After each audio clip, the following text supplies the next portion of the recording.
Welcome to Come to the Brink. I'm Zoe Flowers, and this is a space for those of us navigating profound life changes like loss, trauma, caregiving, and transformation. It's about what happens when everything you thought was solid crumbles beneath you and you're forced to rebuild. If you've ever felt like you're standing on the brink, this is the space for you. Welcome. Yet, suffice it to say that various practitioners of psychology continue to hand down this bias against the natural body, encouraging women to turn their attentions to a constant monitoring of body, thereby robbing them of deeper and finer relationships with their given form.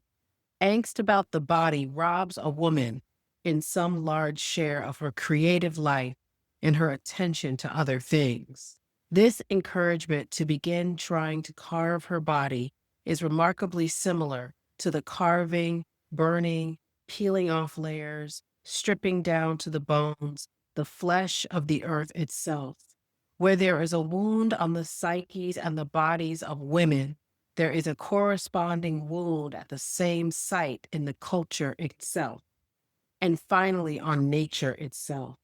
In a true holistic psychology, all worlds are understood as interdependent, not as separate entities. It is not amazing that in our culture, there is an issue about carving up a woman's natural body, that there is a corresponding issue about carving up the landscape, and yet another about carving up the culture into fashionable parts as well. Although a woman may not be able to stop the dissection of culture and land overnight, she can stop doing so to her own body. The wild nature would never advocate the torture of the body, culture, or land. The wild nature would never agree to flog the form in order to prove worth, prove control, prove character, be more visually pleasing, and more financially valuable. A woman cannot make the culture more aware by saying change, but she can change her own attitude toward herself, thereby causing devaluing projections to glance off. She does this by taking back her body, by not forsaking the joy of her natural body, by not purchasing the popular illusion that happiness is only bestowed on those of a certain configuration or age, by not waiting or holding back to do anything, and by taking back her real life and living it full bore, all stops out. This dynamic, self-acceptance, and self-esteem are what begins to change attitude in the culture. Absolutely. Yeah. So you saw I just tap into the energy I pick. Yeah. It's always a perfect selection. So Like, welcome back to Come to the Brink with Zoe Flowers. I am Zoe Flowers, and today's episode explores how the past shapes us and how trauma can transform us and how powerful purpose can emerge from even our most painful experiences. My guest today, Ashley, has navigated a deep and challenging path.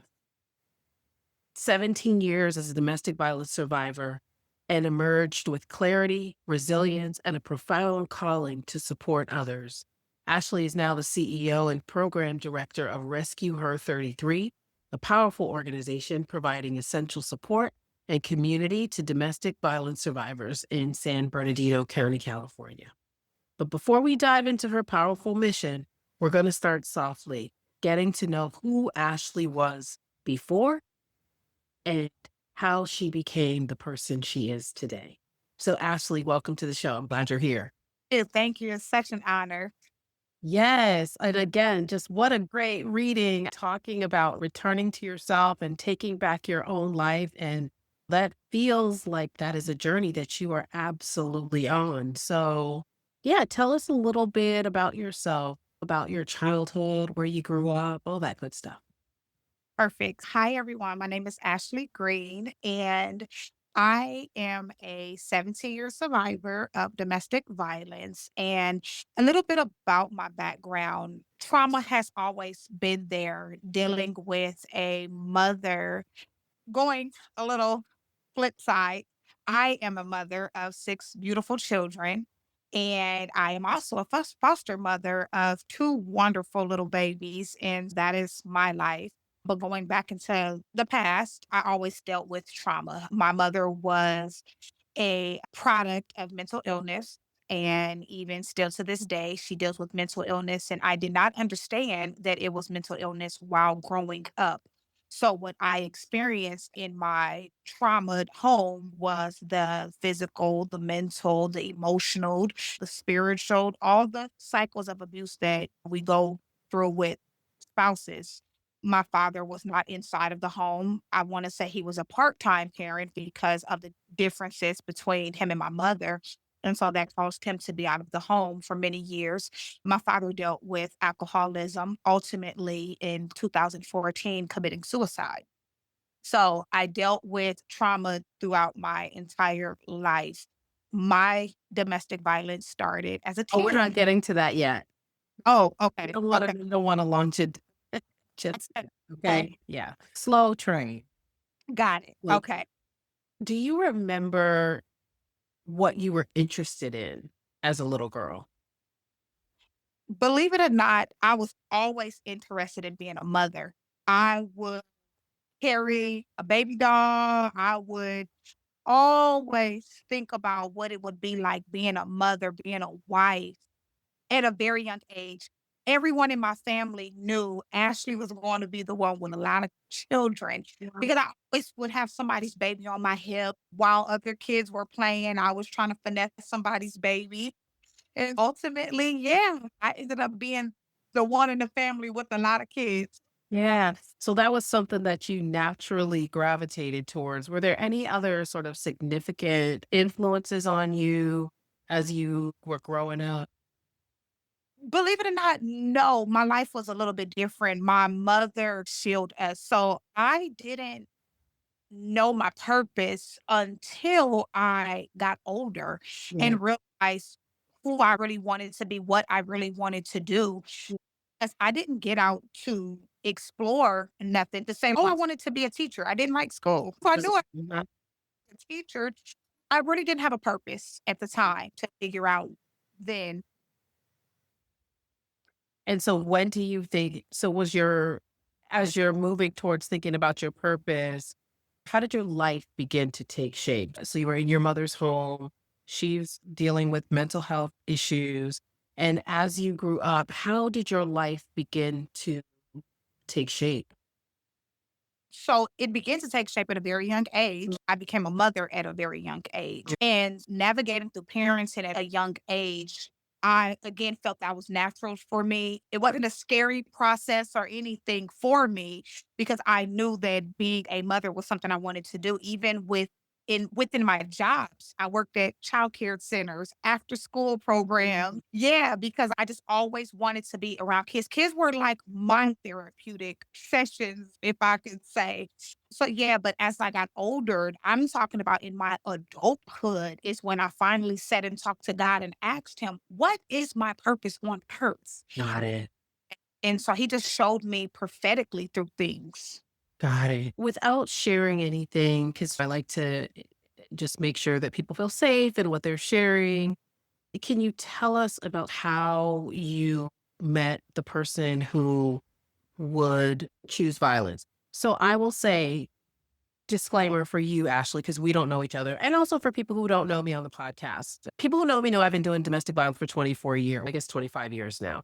And so I'm all about changing language. And so that's about how the field is changing and how the language around domestic violence is changing. And so I will refer to your partner, your ex-partner as the person Yeah. who chose to use harm, not an abuser, because we like to talk about the action and not label the person. And also just to further drive home the fact that Yeah. it Yeah. was a choice. So how did you meet the person who chose to inflict harm upon you? Yes, I was 15 years old when I met this person. And how that happened was my mother decided she wanted a change, not taking into consideration how her teenage children would feel at that time. She decided she wanted to move to Texas for crazy reasons. And me and my sister was just not for it at all. And we were unable to voice, but I think my aunt knew that we didn't want to go. So, anyways, my aunts ended up agreeing with my mom to take temporary custody of us. And so we were all excited because in our minds, we knew freedom was coming. My mom shielded us to where we could not look out the blinds. We couldn't go to parties. We couldn't go to football games. So we were ignorant to the world, basically. Yeah. And so once we figured out we were going to go stay with our aunt for a while, we were excited. And this is where I happened to meet my ex partner because his family lives directly across the street from my family. And what's crazy is I did not like this person whatsoever because, for one, we were on the opposite sides of the streets. They were on the east side, I was on the west side. And so I grew up in Inglewood and yeah, Inglewood, California. And so I was like, "What? I don't like this." But, anyways, again, how he met me was I was sitting on the stairs, crowded around kids, passing them out candy. No. The new kid on the block. He was the new kid on the block. And so I literally just remember all these girls chasing him, like running after him because he was light skinned. It's so crazy. And I remembered all these girls wanted him, but he pointed me out. And so my sister had begun to tell me, like, oh, he wants to talk to you. Again, I had no interest in him. And so I just remembered days going by. And he just started, like, asking about me more, and so I just remember my sister telling me, like, "You need to just go talk to him." So anyways, I ended up just giving him a chance of conversation, and again, I was 15 years old, so How it was old was he? so we're only 2 months apart, so he's Okay. 15. Okay, so Mhm. you're both 15, okay. Yep, and so about maybe 2, 3 months go by, I exchanged my phone number with him, and so I began to exchange my phone number, and then we were just talking. But because I came from what was broken and it came from loneliness and whatnot, it felt safe at the time. So months go by, we're getting Wait, hang on one second. What felt safe? what felt what felt safe was what felt freedom and safe Yeah. because I was able to talk to somebody else. I was able to just walk out the door and to say, "Hey, auntie, I'll be outside on the porch or whatnot." I didn't have to feel fear. There was no fear. And so being able to just talk to this person every day, I'm opening up to this person now. And again, only 15 years old. And did anybody in your family know what was going on inside your household? Oh, for sure. This is the reason why my aunts wanted to take us out of the Okay. environment at the time because my mom would do certain things. And of course, they wanted to keep it away from us. They know how my mom was in and out of mental hospitals at a very young age of her life. Got it. Yeah. And then, of course, my mom was also a product of domestic violence too from my father. So it was a cycle that I was unaware of. Yeah, and after that, me and this guy, we and see, here's the thing, my aunt and them, they didn't notice anything because they just thought it was cute. Yeah, Oh, you're 15.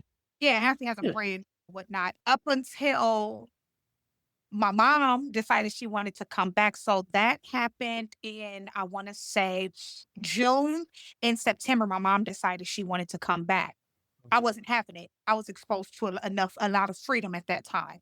And mom ended up coming back. I ended up running away. I was a runaway for 3 years. So I ended up running away, which is crazy because I ran away across the street. And yeah, I And ended you up went running to his house. to his house. Uh-huh. And because his family's very lenient, very dysfunctional, like it was more doing whatever. And so I ended up running away over there, and then an altercation happened between him and somebody else, a friend or something, and we ended up moving from over there to his sister's house. And so we were just secluded from there. While all that was going on, I find out I'm pregnant. So I find out I'm pregnant at 16 years old. And so for about 9 months, we were in love. Nothing could separate us, nothing could stop us. We were just in love. And because he was the youngest boy in the family, he had older sisters, they all catered to him. Mom and sisters just all catered to him. So they were super excited for me. My family forced me or wanted to force me to get an abortion. And because I felt like my dreams were coming true, being a 16-year-old woman pregnant, I was excited and I was like, I'm not getting rid of my baby. And that's what happened. I ended up getting over there. 9 months went by and then it switched. After the first child. I was pregnant with her. So I was about 7 months Oh. pregnant with her is when I experienced my first DV case. Yeah. Which, again, folks, is not uncommon. Domestic violence will typically increase during pregnancy or when the person is trying to leave. Yep. Yep. Continue. I'll just be doing these little Oh, yeah. check-ins probably just to fill in the gaps for people who don't know, but Yes. very common. At the time, I didn't know nothing about domestic violence.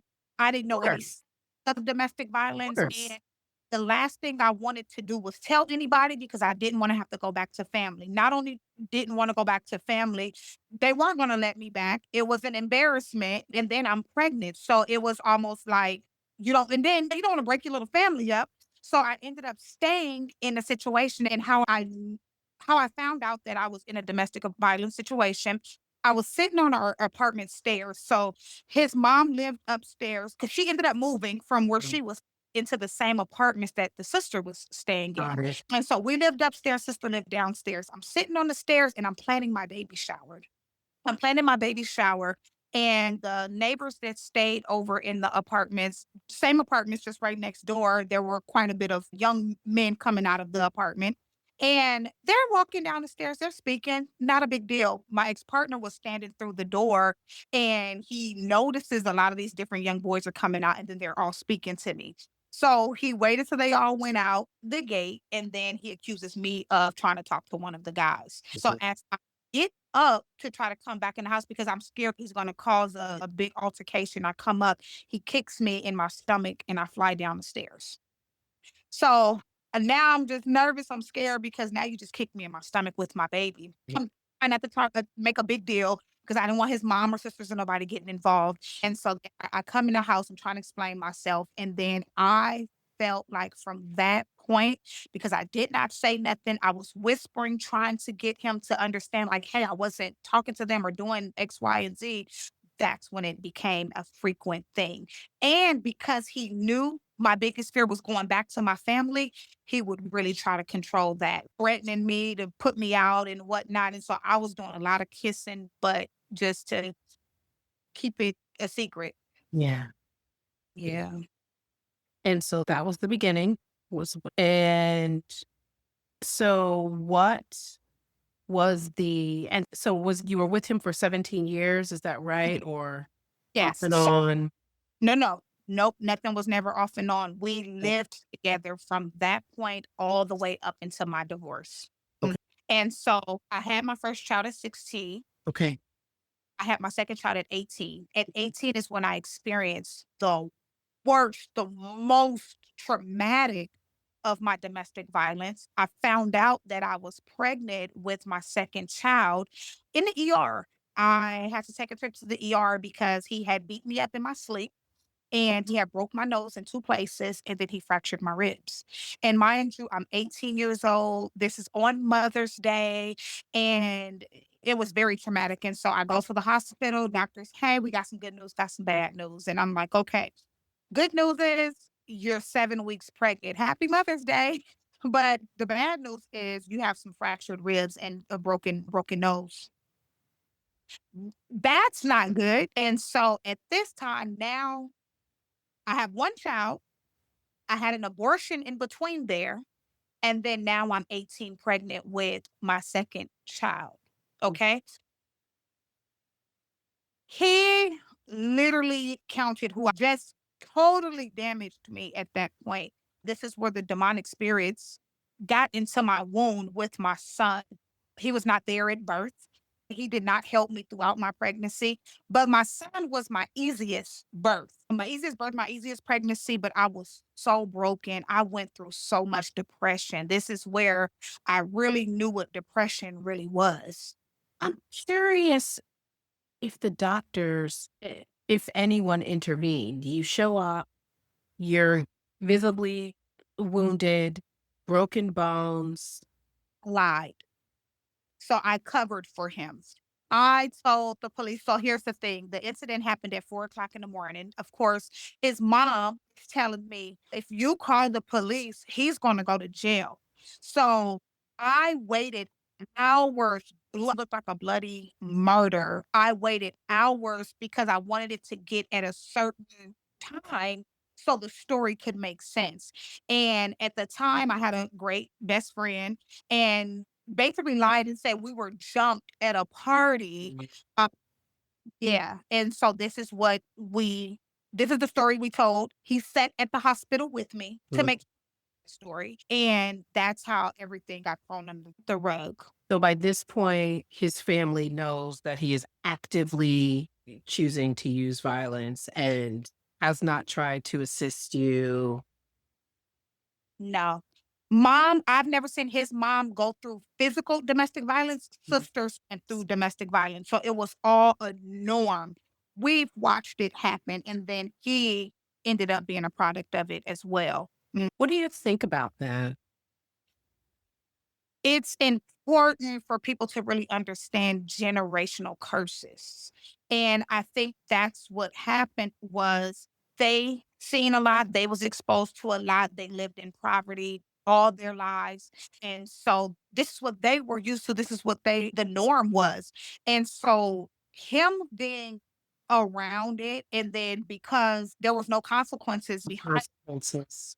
him, he just continued to do it. Not knowing that he was dealing with mental illness that was just undiagnosed, and I was getting the backlash of it. He also had undiagnosed mental illness. Yes, and now it grew and manifested after I divorced him. See. I see. And he was also a product of alcoholism and abusing pills and whatnot. And so as he got older, that increased, and then the DV. And the frequency increased Mm, and the violence, for all sure. of those things increased as well. Everything increased. Yeah. And so that was at 18 years old. Yeah. And from there, it was the cycle was okay, 16-year-old daughter, abortion, 18-year-old son, abortion. And then now I'm 20 years old with my third child.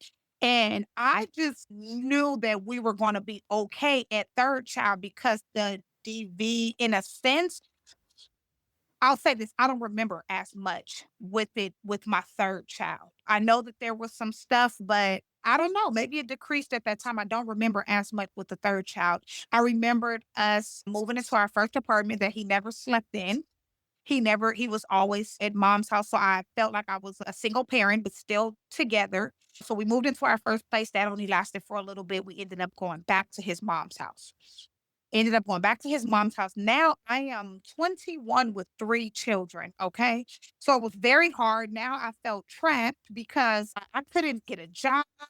I was so limited with everything. I didn't have a vehicle at the t I don't think I had a vehicle at the time.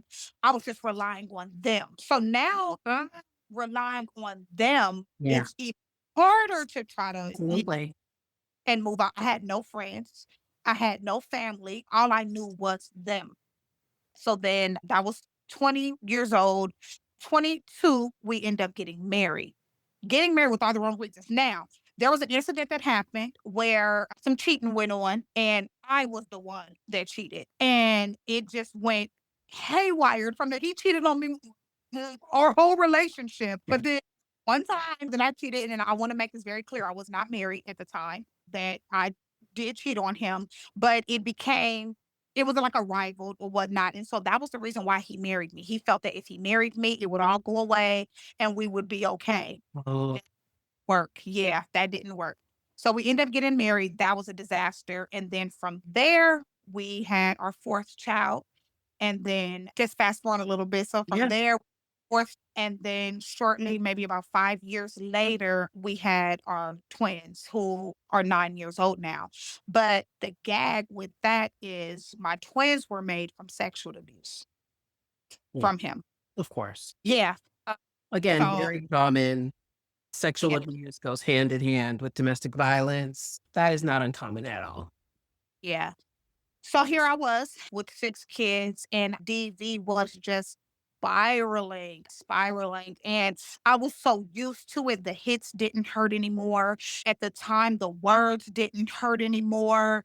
I was used to being the independent one, and I was tired, my soul was tired, but I didn't have an outlet. And so I just remembered my babies being they weren't even 1 years old yet, and I think that's where my eyes open. And that's when God says, you do have a purpose. And so you think about it, my twins just made 9. They were, so 8 years ago is when I figured out my purpose. And how And old were you at that point? I was about 30, Okay, so you were with him from 15 to 30 or 33. longer. 33, magic Yeah. number 33. Yeah. So no, 32. It was Mm, 33 is when everything was final, the right. divorce, everything. And that's when I really felt like I survived. And So it took me, go ahead, I'm sorry. and then I said that's where it took me to realize that I survived at 33 years old.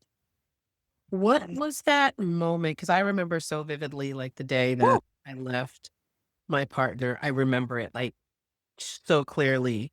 What was that day like that you made the decision? What were you doing?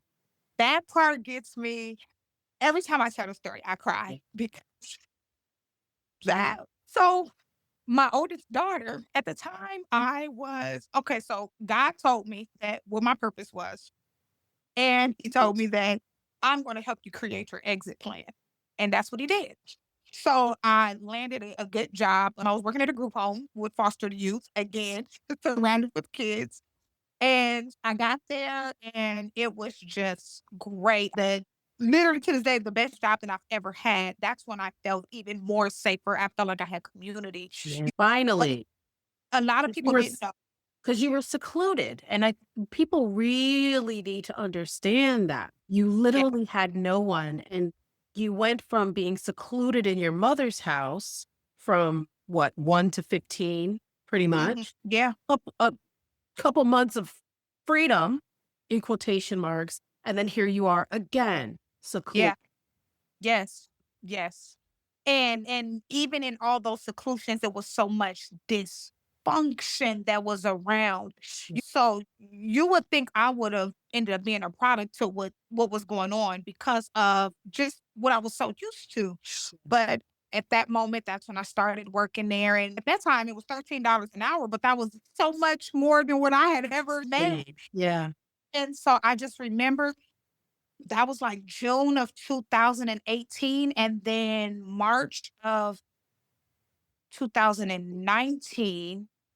No, we're still in 2018. I wanna say I ended up getting a good vehicle. So I ended up getting a nice truck. So I said, "Okay, each one of my kids will have space." So I'm like, "Okay, I got a car, I got a job." And at the time, his mom was living with me as well.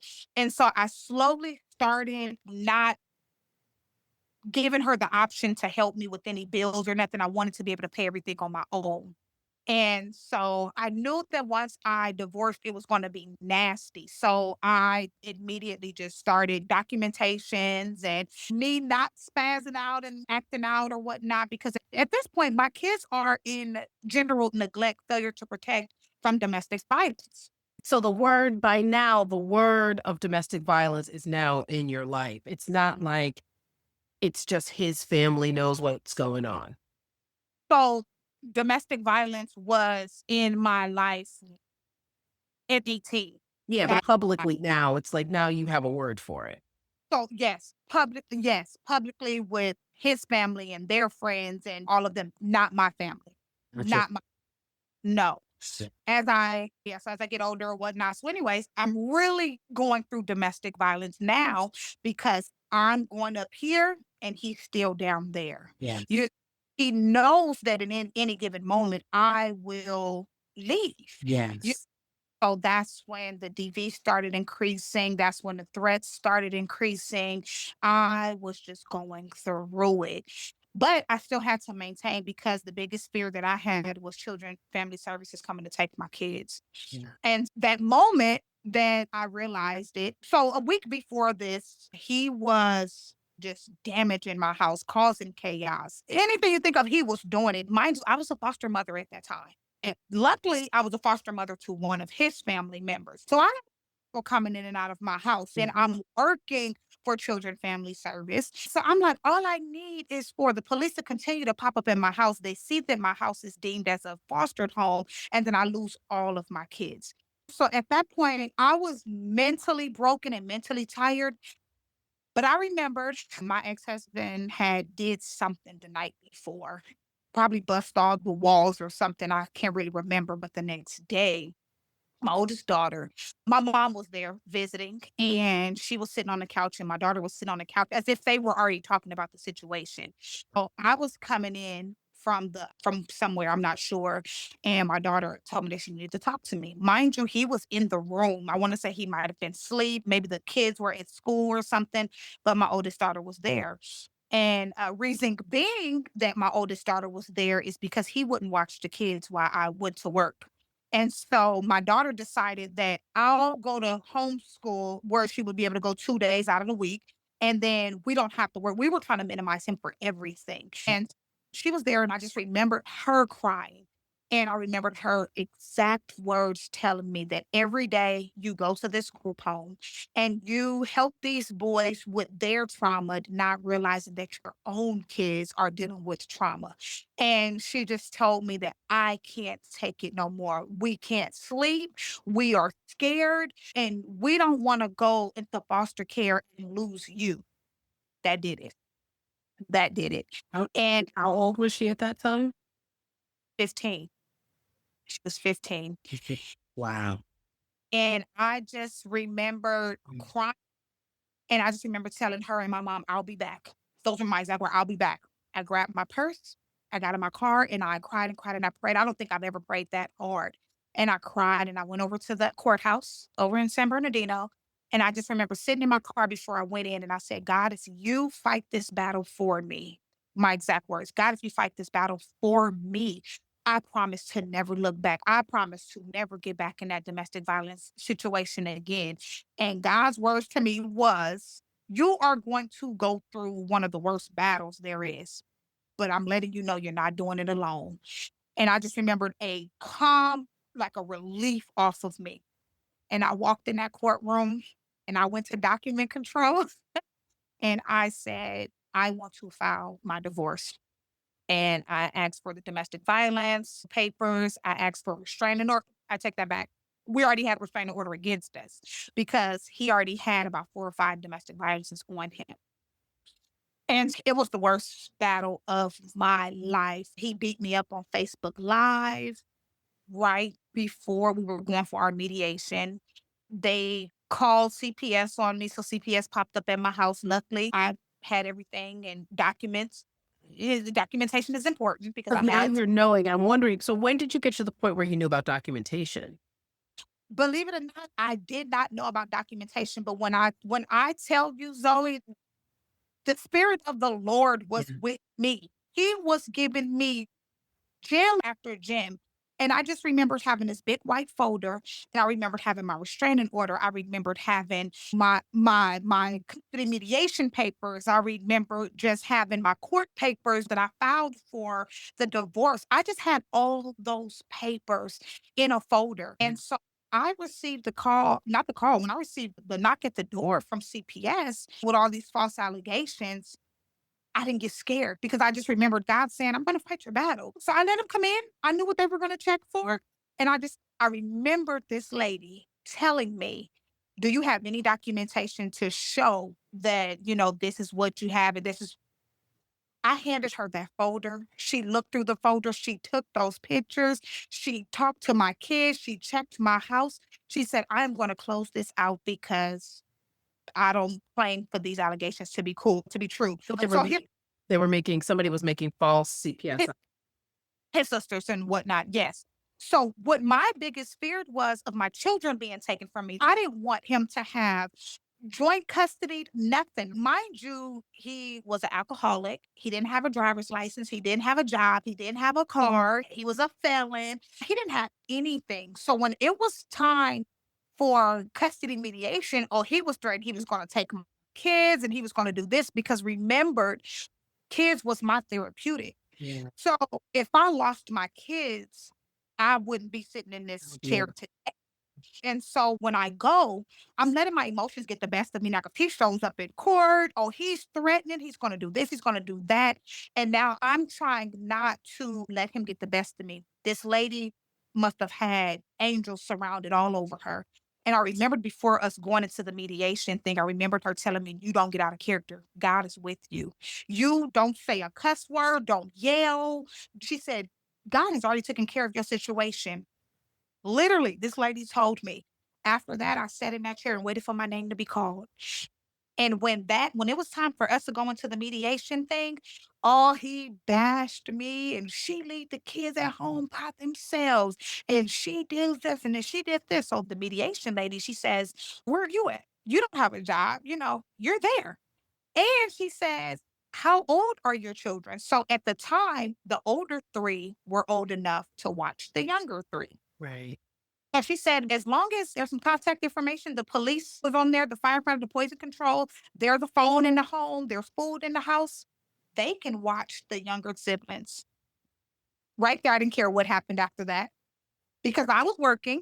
I I was had I had everything that I needed to show, but he still wanted to fight me. He didn't sign no papers. He didn't do anything. He wanted to keep the marriage together. And so what happened was we went in for court. And so the judge was getting ready to rule on something. I don't remember, but I remember telling the judge, he's still in my home while I'm going through this domestic violence situation. He won't leave. Can you say something? And so that's when the court ordered him, gave him 3 weeks to be out of the home. But that's when the worst of the worst started. 3 weeks Gave him 3 weeks to be out of the after home. this long history. Yes. Yes. And he told me, so after that, I found myself getting into a rebound relationship. And again, it's because I wanted to feel safe. I wanted to feel like I was out of this. So I ended up getting into this rebound relationship. Something happened where he had to go back home to his family for a while, and he was gone for about 5 months. Ex-spouse found out about that. And his exact words were, every day that you're not here to save her, I'm going to beat her bleep. He lived up to every word he said. The police was called to my house so many times. The police knew who it was. They knew where. But again, God said I was going to fight your battles. CPS never got involved. I didn't lose my job. He showed up to my job. There was so much that he had done till, and then every time he went to jail, he would just get back out. You know why? Because I was still having empathy for him. After all he was doing for me, I wasn't pressing charges. I just wanted him to leave me alone. And again, God came through. I found a place that I thought he did not know. Found a place and was able to escape at 2 in the morning with my children. Left everything. We were able to just grab what we could and we left. We thought we were safe for about 2 months till we found out he was stalking my apartments. And there go the fear again. Yep. So it was crazy. It's a long journey after that too, but it was insane. Yeah. Yeah. Thank you for sharing that, first of all. Absolutely. What do you wish you had known back then? Oof. What I wish I had back then. Yes. Wish that I had a two-parent household, that I had a mother to allow me to make mistakes or to allow me to open up, to share certain things with her. I wish that I had a mentally balanced father that would give me the red flags of a man. I wish that I had uncles that was there to fight my battles. I had guidance. I didn't have guidance at the Someone time. to say this, no matter what, you can come home, blah, blah, blah, blah, blah. But I there's didn't nothing. I wish I had that. And then what I wish I'd known Mm. with that, then love does not hurt. That I did not have to go through that. I should have opened up. I should have spoken. I should have got the help that I needed and then my children had needed. So because of that, now my children are a product to trauma. Now the brokenness had still occurred because now they were in a broken home for so long. And so now I'm trying to pick up the pieces of what I know now. My kids are still dealing. I don't want to push back on the should. You should have done this. You should have done that because how would you have known? Exactly. Exactly. And I always dealt with the fear of what would happen when I leave. How could I leave at the Would you go? where would I go? And so this is why it took a long time for my exit plan to take place. Right. Because can you imagine if my exit plan slipped up? Right. They're already exposed to what I would have Exactly. done, or they would know my plan B. I don't think I could have done anything different Absolutely. but to stay in it at the time and deal with it. It was rough. It was rough. Yeah. How do you think your understanding of domestic violence has changed over time? Because I told you when Mm, first conversation what I thought when I first left versus once I got into the field and I started like reading books and like being, oh, people have been talking about this for hundreds of years. Like there's an actual movement. yeah, Yeah. I thought that it was like, oh, I could help him. Oh, if I just loved him enough. Oh, those were some of the things I thought that about domestic violence. I don't even think that I didn't even use the words domestic violence. I was yeah, an angry man is what I thought. yeah, yeah. What Uh, about see, the thing for me is I was always thinking I was opposite of everybody else. I was you? always thinking like the I was in domestic violence from the physical, not knowing that the domestic violence was the mental, was the emotional, was the spiritual, was the sexual, was all of those different abuses.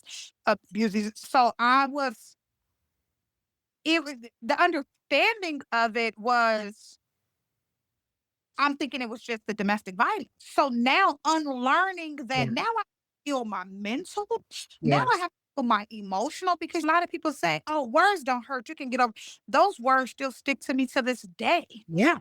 What I mean? Of And so course. trying to heal yourself from that, Yeah. that's a knowing that part of my life will always be a part of my life Yeah. and it will never fully recover or heal within itself, I still think about that. Like, dang, I have to always remember this. And one of my cries and prayers is like, God, I just want to forget about it. But then God said, if I forget about it, I won't be able to help the next woman down the line. And this is where the rescue her comes into place.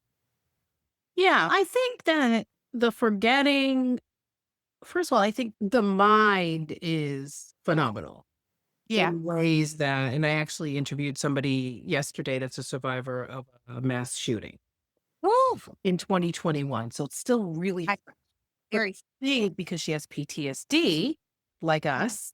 yeah, I'm like, that's what they diagnosed me with. Yeah, PTSD. But even with that, the brain does help to forget some things. So now, since I've got 30 years away Yeah. from that relationship, Wow. there are things I just don't remember. Got it. So there are things that, yeah, there are things that it's okay to forget. Yeah. I'm just driven by something else now. what I found is that a lot of people enter this movement saying, "Oh, I want to make sure that nobody else has gone through what I've gone through." And I think that it's good in theory, but I don't think it's really Ab- realistic in the Absolutely. long haul. I think, yeah, just where we are And it, societally, it it does not help when you have children with the abuser because it's like that part of you is always still there. yes, As they get older, is it a lot easier? Absolutely. yeah, You like his name still rings, his name still surfaces, he's still around. So it's just always, and then actually he's worse in the mental mindset than he was to me then. Because now he's experiencing the in and out of the mental hospitals. Now he's doing things that my children have to rescue him from. And I'm like, no, don't put that on my kids. I tried so hard to get them out of the situation only to be thrown back in it because of his consequences. So it's just, when is it going to end? But because they it's feel compassion.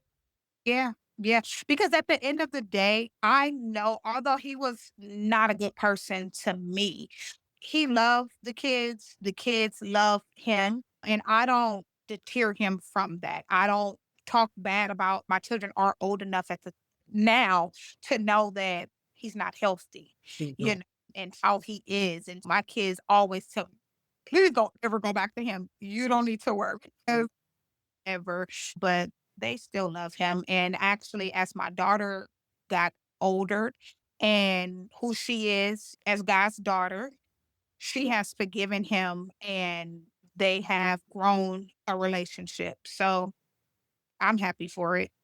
Yeah, and Yeah. she's happy about it too, the relationship. She's content with it because he's still who he is. And so her thing is just not having hate in her heart and holding him Excellent, accountable for what the past was. But they keep their relationship with boundaries. Yeah. excellent. So how did you move from survivor to advocate to founder of Rescue Her 33? Moving from survivor was get that paper in the mail saying that you are officially divorced.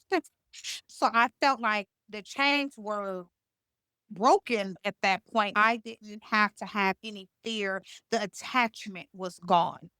Believe it or not, Rescue Her is a God ordained organization. God literally woke me up out of my sleep January 25th of 2021, I'm sorry, and he told me that this is why you went through what you went through. This is what this name is going to be called. I would have never called an organization Rescue Her 33. This is the reason why he told me the name. And I was just jotting everything down. He literally gave this to me, this prophetic dream at 4:11 a.m. So I'm jotting everything down. And of course, with me not being a high school graduate, mother of 6, never had a business mindset, didn't know anything about running a business or operating a business. God pushed me through it. And I just remembered asking God, like, how am I going to open a business and start a business? I remembered, I don't know if you remember when they were giving out all those checks around pandemic time. And with me having a whole bunch of kids, I received so many checks. God made sure I did not touch those checks. So it was around the time I had to go file my taxes. And I just remembered God telling me, ask your tax lady about doing a DBA. Now, mind you, I didn't know what a DBA was. And so I asked her, how does business, like if I wanted to open up a nonprofit, how does that work? I didn't even know anything about a nonprofit. I didn't know nothing. She began to explain everything to me. And then she asked me if I wanted to file a DBA. And I told her yes. And she said, what's the name that you want? And I said, Rescue Her 33. She said, that's an interesting name. So, anyways, I did my DBA, I did my EIN, and I just remembered like cashing those checks, giving her all the money to open up this nonprofit. And so maybe a couple of months, 2 months back in March, I kept saying, I need to run this business out of somewhere. So my esthetician was in this same building, and I remembered asking her about these buildings. And mind you, I didn't have no extra income or nothing, but I remembered her asking about this building, and she said, "Oh, girl, you can get in. The spaces are very cheap." So I remember them telling me that they had a lengthy wait list. It took them 2 months to opened up a space for me and I ended up getting my space. So now I had DBA, EIN. I had already filed for my federal, I already filed for my state, got my office space. Like now I just got all this stuff. And then I just remembered God saying, you are going to help other women that went through the same exact thing that you went through. Don't worry about how it's going to get funded. Don't worry about the next step. You listen to me and I will order your steps. And so where we're at today is we moved office spaces into a bigger office space. And now we have services to help women, such as basic life skills. We have a 12-step trauma informed program for our youth, for our teens, for our adults. Now we have substance, we have therapy, we have domestic violence classes, we have all of those services to help these women. We create exit programs to help these women that are still in the home with their abusers. We do mock interviews. We help them with job readiness. There's so much that I have implemented. And what I like to always tell people is Rescue Her is a 24-hour. So everything is 24-hour. A hotline, our shelter will be 24-hour. Our transitional home will be 24-hour. Our childcare will be 24-hour because everything I went through is implemented into my organization. And so I want to be able to make sure that these women get out, stay out, elevate, heal, grow, and link arms with someone else that need that assistance and that help. So I'm super, super excited about Rescue Her. I have been pushing, I have been grinding, I have been literally selling myself out here to help these women and these children. But here's the also kick about Rescue Her. We understand that men go through things as well. We understand that men are abused and not talk about it. And so what I did was 2 years ago, my father committed suicide. I created a foundation for men, and that's a Rescue Terry Foundation, and it's umbrellaed under Rescue Her. And we also help men go through their abuse, whether they say it or not. A lot of them go through mental. A lot of them are great fathers, but dealing with a bitter baby's mother. So we want to assist with that as well. And we have great programs with fatherless boys as well to help them too. So we're not all just teen women all the time. We want to be able to assist with that because we do understand and know that a father is needed in the home. It is so important to have a two-parent healthy household. And I personally believe that a boy needs his father. So how can we do that? We offer services and help to those who really need it and want it. So we have Rescue Terry Foundation too. Okay, great. Excellent, excellent. I want to take a moment. I always like to do a reflection point. And so I want to invite folks, if you've been listening up until now, to just go ahead and close your eyes and let your shoulders drop. Let your feet be firmly planted on the ground. Taking a deep breath in through your nose, exhaling through your mouth, and maybe just reflecting back on your past, the things you've experienced, and maybe think about what parts of your past continue to Mm. shape how you show up in relationships to others, in relationships, most importantly, to ourselves. And then, and this can even be a journal prompt. What might it look like to offer yourself more compassion Mm. for yourself? What would it look like to offer ourselves more compassion? That's Don't need good. to overthink first things that come to your mind. That is the answer. Amen. Yeah. I So you can feel free to share your reflections privately with me. You can always DM me on Instagram. I am Zoe Flowers, or email me info@iamzoeflowers.com, because y'all know I love your stories and they matter so much. So thinking about the survivors that you're working with in your role now, what do you think survivors of domestic violence most need to know now? in 2025? Documentation is so important. And speaking of, we here's what I'll say. Also, we as a community and we as organizations around have to do better with also assisting these people because you have so many people that are in need of the help that'll speak up, that'll say something, but then they're getting referral this way, referral that way. They're not getting the help that they really need. So, my thing is, I'm here to advocate for these people, but we as Survivors. yes, survivors, yes. But we as organizations and a community base has to help these people because a lot of them are not going to speak up. They're not going to say anything. But as a survivor, giving yourself grace. You don't beat yourself up on what you should have did, what could have been done. It happened. Now that's heal and grow, and it's not going to happen overnight. So giving yourself some grace is what's going to be needed. I'm a spiritual person. Getting into your word and worshiping and fasting and praying and also building community around you is what's going to really help you through your process and surviving it like that. Like not looking back. Not, and here's my thing. I am 6 years out.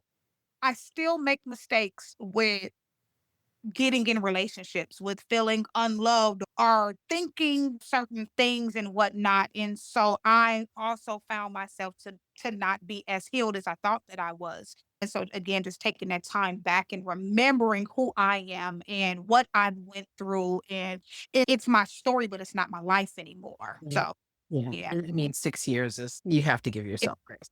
You even think about what the past 5 years going through COVID were like, yeah. just literally you're in a time warp. So, yes. Great. And for people who don't, worshiping can look like a lot of things. Worshiping can look like going out into nature. Worshiping can look like painting, right? Yeah. So for people who are not of the sort of traditional religion, there are ways for you to worship and heal Yeah. as well.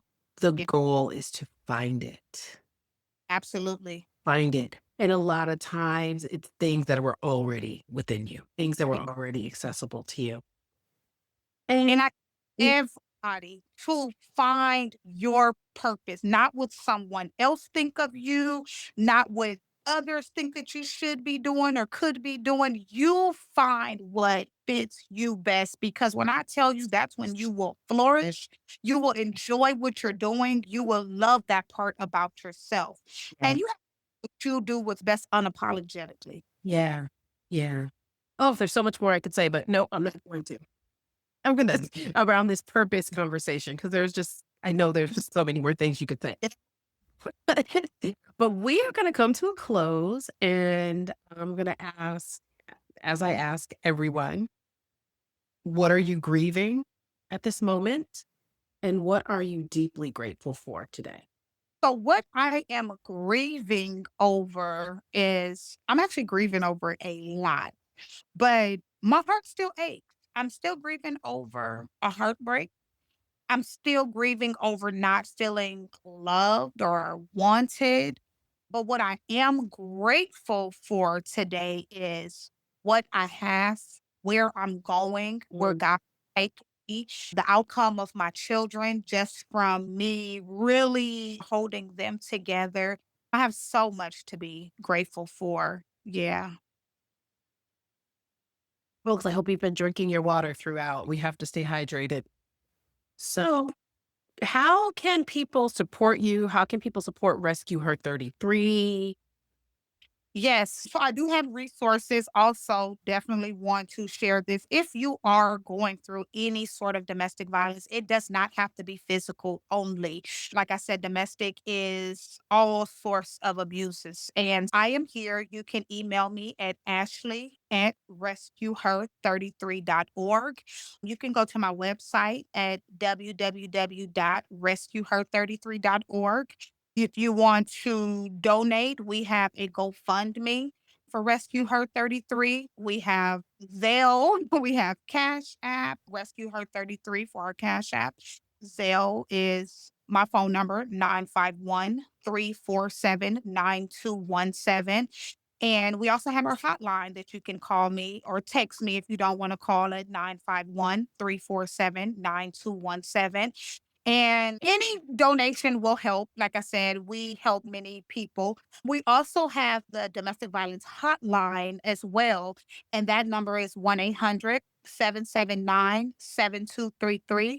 You can always call them as well. And yeah, again, we are 24 hours, so someone will always answer a text message or a phone call, but we are here to help you. Absolutely. And I'm sure you will send me all that information so that I can put it in the show notes Oh, and so that we'll have it. So thank you so much. This was such a great conversation. yes. And we could just go on and on. We definitely could. But yeah, just so just grateful, first of all, that you made it out because Yeah, a lot of people don't, and so we yeah. have Yeah. So glad that you did that. Glad that you're here. And yeah, looking forward to more watching what you do next. I'm here. Just let me know when I'm able to come back. Yes, absolutely. When your book comes out. My book will be out next week. I'm super excited Okay. about All right. a book about me, my story, Rescue Her 33, the year I Yeah. survived. Yes, I will give you the update on that. Okay. Yes. Sounds good. All righty. Okay, so next time on Come to the Brink, I'm going to be talking with Sky Aris, who courageously explores deep layers of grief. Its loneliness, its isolation and depression, but also its hidden potential to unlock greater love, connection, and healing. So that's going to be another raw, powerful conversation that you definitely are not going to want to miss. So thank you all for joining us as new episodes drop every Tuesday at 7:11 Eastern Standard Time, AM, with bonus episodes dropping on some Fridays. And you can find us on Spotify, Apple Podcasts, Amazon Music, or wherever you get your podcasts. And remember, no one should stay on the brink alone. I am Zoe Flowers, and I will talk with you soon.